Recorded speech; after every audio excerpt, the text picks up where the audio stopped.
A few things that I would say are key takeaways from my perspective, and especially for the candidates preparing for the future exam.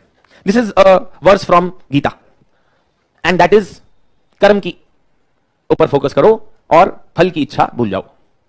आपके जो हाथ में है देखिए वो कीजिए. बहुत सारे लोग बहुत कुछ बोलेंगे कि पेपर आसान हो गया, मुश्किल हो गया, ये हो गया, वो हो गया, क्या हो गया. आप केवल वो कीजिए जो आपके हाथ में है, और वो है मेहनत. ये आपको पता होना चाहिए था पहले से ही कि एग्जाम रिस्की है. ये आपको एग्जाम देने के बाद पता चल रहा है क्या? मैंने पहली क्लास में बोला था, अगर आपने मेरी क्लासेस अटेंड करी हो, पहली क्लास में मैं बोलता हूं 1000 में से एक सेलेक्ट होगा. क्या ये अपने अंदर रिस्की नहीं है? Isn't this risky on its own? तो आप क्यों एक्सपेक्ट कर रहे हैं कि आसान होंगी चीजें? लोग मुझे कह रहे हैं कि क्या अब हमें इस लेवल की तैयारी करनी पड़ेगी. मत करो, मत करो. किसी ने फोर्स नहीं किया है. This is what it is boss. This is the rules of the game. Play with it और लीव इट. आज हम क्रिकेट देखते हैं, आईपीएल के अंदर बॉलर्स की खूब पिटाई होती है. क्या उन्होंने बोल दिया कि आपसे बॉलिंग डालेंगे हम? नहीं, थोड़ा ना बोल दिया मैं बॉलिंग डालूंगा आपसे. ये नए नए लड़के आ रहे हैं, 5 छक्के मार दे रहे हैं एक ओवर के अंदर. राइट, रिंकू सिंह ने कितने 5 छक्के मारे थे ना भाई. वो बोलेगा यार मैं इतने साल से खेल रहा हूं, कल का लड़का आया 5 छक्के मार के निकल गया, मेरे को मैं छोड़ दूं क्या cricket? Point is this is what it is. मुश्किल है, बट आपके पास जो है आप वही कीजिए. आप ज्यादा एग्जाम के ऊपर मत फोकस कीजिए, कैसा आएगा कैसा नहीं आएगा. This is all beyond you. Another important thing, few key takeaways that I have for the exam. UPSC expects you to remain unfazed. जो भी सवाल आए, कैसा भी पेपर आए, आपको घबराना नहीं है. वहां पर हमें अपना कूल मेंटेन करके रखना है. मैंने इस बार बहुत सारे कैंडिडेट्स अच्छे प्रिपेयर थे, वो गए, उन्होंने देखा 20 क्वेश्चन हो रहे हैं, 30 हो रहे हैं, 40 ही हो रहे हैं. तो एक कैंडिडेट ने मुझे बोला कि सर मैंने क्या किया, 40 या 50, 40-45 क्वेश्चन ही ढंग से हो रहे थे, तो मैंने सोचा कि चलो मैं सभी कर देती हूं फिर तो 95 करके आ गई. ये पैनिक बटन दबाने वाली बात है. आपको लगा कि यार कम हो रहा है तो ज्यादा, ये कौन सा लॉजिक है? You have to train yourself. You have to become stronger mentally to deal with any kind of exam. Remember one thing, it is ultimately a competitive exam. Second, practice, practice, practice. And practice as many questions in different circumstances, in different situations. Challenge yourself completely as much as you can. You know, I got one analogy as well. एक तो मैंने ना cricket से बहुत analogy draw करी मैंने. अब यहाँ देख रहे हो, what is Rahul Dravid doing in this game? ये क्या कर रहा है यहाँ पे? बोल रहे इतनी तेज बॉल आके फेंक रहा है, वो क्या कर रहा है? वो बोल रहा है छोड़ दी. हर सवाल में वीरेंद्र सहवाग बनने की जरूरत नहीं है, है ना. Some questions are supposed to be left also. ये आपको सीखना पड़ेगा. The art of living. एक बार स्पोर्ट्स कीड़ा के अंदर एक हेडलाइन आई थी, if leaving the ball is an art then Rahul Dravid is the Picasso. You have to learn it. छोड़ना, टेम्प्ट नहीं होना है. वो बुलाती है पर जाने का नहीं. नहीं टेम्प्ट होना है उस क्वेश्चन से. मुझे आता है, मेरे को लग रहा है मुझे आता है, ये आता है से नहीं आता है तो आता है, नहीं आता है तो छोड़ दो. सच बता रहा हूं मैं. दूसरी चीज,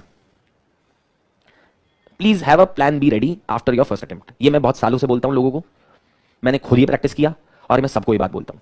आप अगर अपने सारे एग्स एक ही बास्केट में रखेंगे और वो भी एक ऐसी बास्केट जो कि किसी और के हाथ में है, तो कुछ भी हो जाएगा. UPSC exam is uncertain. Please accept the realities. एक अटेम्प्ट दीजिए, खूब मेहनत कीजिए, उसके बाद जो अपना प्लान बी है उसके ऊपर मूव कीजिए. 7वें अटेम्प्ट देने दीजिए. पढ़ाई कर रहे हैं, जॉब कर रहे हैं, जो कर रहे हैं करें, पर ये मत कीजिएगा. बिकॉज मैंने इस बार बहुत कैंडिडेट्स को ब्रेकडाउन होते हुए देखा है कि 4-5 अटेम्प्ट दे चुके थे, इस अटेम्प्ट के ऊपर सारी होप्स हेज थी और सब चला गया. ये इसलिए भी कह रहा हूं क्योंकि सिर्फ पेपर 1 टफ नहीं आया साहब, पेपर 2 इतना टफ आया है ना सीसैट में, पर खच्चे उड़ा दिए उन्होंने. क्वांटिटेटिव एप्टीट्यूड के सवाल देखकर मैं, मतलब you know, I am a 99 percentiler at CAT. I had a valid GMAT score of 740. I can tell it to you that the questions of quantitative aptitude were tough, really tough this year. मुश्किल बना दिया उन्होंने इस बार. पता नहीं कैसे ही क्या result आएगा, देखना होगा, बड़ा इंटरेस्टिंग होगा. बिकॉज मैं तो जानता हूं जो अच्छे कैंडिडेट्स भी हैं सीसैट में थोड़ा बहुत गड़बड़ हो गया. Anyway, next, please don't seek shortcuts. Please focus on reading newspapers. Detailed reading कीजिए. ये करंट अफेयर्स मैगजीन्स वगैरह के ऊपर रिलायन करना बंद कर दीजिए.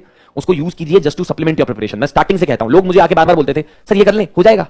मुझे क्या पता, अब देख लो. न्यूज़पेपर्स पढ़िए प्लीज, मेहनत कीजिए और ढंग से पढ़िए, डिटेल से पढ़िए. Next, please stick to the basics. अगर आप फिर भी देखेंगे बेसिक्स, मेरे को लगता है कि इवन पॉलिटी में, डिस्पाइट मैंने आपको बोला 16 क्वेश्चन है, ये छोड़ दो, ये छोड़ दो, ये छोड़ दो, फिर भी 10 क्वेश्चंस थे जो हो सकते थे. इकोनॉमी में आपको आदित्य सर ने बताया 10 क्वेश्चंस थे जो हो सकते थे. ज्योग्राफी में 10 क्वेश्चंस थे जो हो सकते थे. करंट अफेयर्स में इंटरनेशनल रिलेशंस रिलेटेड क्वेश्चंस 10 थे जो हो सकते थे. पर अगर आप ऐसे ही करेंगे तो वही 50 ले जाता है नंबर, और कट ऑफ ज्यादा नहीं जाएगी। मैं बार बार स्टार्टिंग से लोगों को बोला था कि एकदम एक माइंडसेट के साथ मत जाना एग्जाम के अंदर कि कैसा पेपर आएगा, कैसा होगा, वैसा होगा, कैसा होगा। Please don't go by that, है ना। Few things, some sources that you may refer. I believe that you should change your approach. Please don't stick to only one book. There are books which are published by Government of India, NBT. There are 2 books. Abhi I'll be leaving because I have another class 5 baje thi and it already got delayed. These are 2 books. There is one more, है ना. There is Our Constitution as well by Subhash Kashyap. I think these 3 books are excellent. I am not saying that questions will be asked out of this directly, but I think these are the most authentic sources if you have to understand the examiner's mindset. And please read NCRTs. Democratic Politics 1, Democratic Politics 2, Our Constitution at Work, class 11th, and Political Theory, class 11th. These 4 NCRTs and these 3 books. This is what you will have to cover. Please उस किताब का दामन छोड़ दीजिए। अब मैं सच बता रहा हूं आपको, है ना। मत जबरदस्ती के अंदर उसी किताब के पीछे पड़े रहिए। I am seriously telling you, right. Anyway, newspapers, Hindu, Indian express explain. Please, आप बोलेंगे कि सर आपने पहले क्यों नहीं बताई। सर पहले ऐसा पेपर भी तो नहीं आया था। अब तो चेंज करेंगे ना हम आगे के लिए अपनी अप्रोच। हमारे लिए भी लेसन है एज टीचर्स, है ना। It's a competitive exam. You will be determined not on the basis of your absolute performance, but on the basis of your relative performance. Please don't get bogged down by क्या cut off होगी, क्या नहीं होगा। Exam में जो question आता है वो कीजिए, जो नहीं आता है उसको छोड़िएगा, सिंपल। एंड एक और चीज है ना, ये ना ये बड़ी गंदी सी मतलब वो है quality of image. And actually this is not from that time also, ये अभी रिसेंटली पिक्चर है। But when 1998 Shane Warne had come to India, and there was a lot of competition which was there between Tendulkar and Shane Warne. And you know, it was anticipated that Shane Warne is going to literally fox Tendulkar in almost all the matters. And you know, he's going to come over top of him. Tendulkar prepared for himself in the worst of the circumstances. How? By playing on wet pitches, by playing with wet tennis balls, and telling people कि पानी की बाल्टी लेकर आओ, उसके अंदर ball को गीला करो और फिर मेरे को बॉल डालो, क्योंकि मेरे को प्रिपेयर करना है अपने आप को कि जो वो चैलेंज मेरे लिए प्रेजेंट करेगा। मेरा कहने का मतलब ये है कि अगर आपको जेन्युइनली एग्जाम क्वालिफाई करना है, थोड़ा सा आपको अब अपने आप से स्टैंडर्ड रेज करना पड़ेगा, क्योंकि इस एग्जाम का स्टैंडर्ड रेज हो चुका है। मैं बहुत सालों से बोल रहा हूं ये बात। मेंस एग्जामिनेशन के अंदर already we had seen the science of this to come, but unfortunately we kept missing the science. So please prepare yourself thoroughly as you can, right? So with this, I thank all of you. You know, there